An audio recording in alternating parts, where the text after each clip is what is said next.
for a long time, but somehow never found the time. So I've always really wanted to, ask you about your experiences working with Mani sir, Mani Ratnam sir, and about how it was and how it has, affected your art and your comedy as a whole.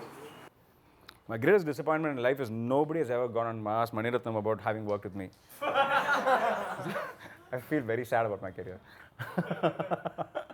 I think it is an inspiration for anybody in if you draw one 100-kilometer radius around where we live right now at this point of time. He's a humongous inspiration because he made a certain kind of aesthetic become the norm in cinema. There's a certain realism meeting entertainment. He always entertains, but he'll try and be as realistic as possible. That became the norm because of him. Like somebody like Mahendran had started trying that and doing that very, very well. But this man made it successful and commercial and exciting.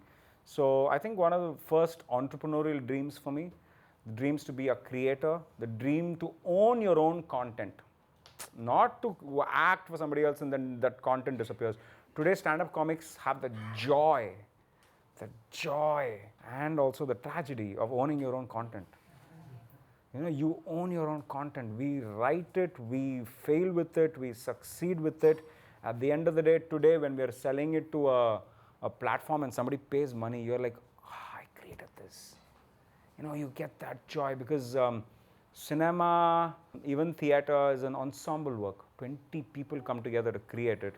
Here, the creative part of it, the literal, not the creativity part of it, the literal words and the experiences that are spoken on stage are by that artist.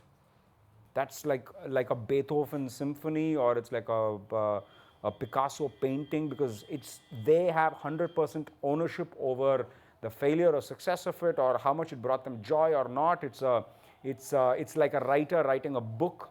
It has the combination of all of these art forms right now as a stand-up comic, and therefore it's the most exciting art form, and it's also the most lonely art form because it has the perils of being a writer. Writers are lonely and very, very, they lead lonely lives.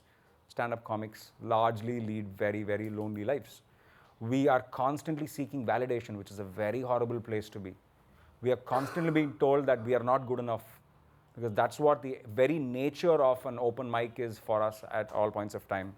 It's a very difficult art form to keep practicing, and we are suckers for rewards.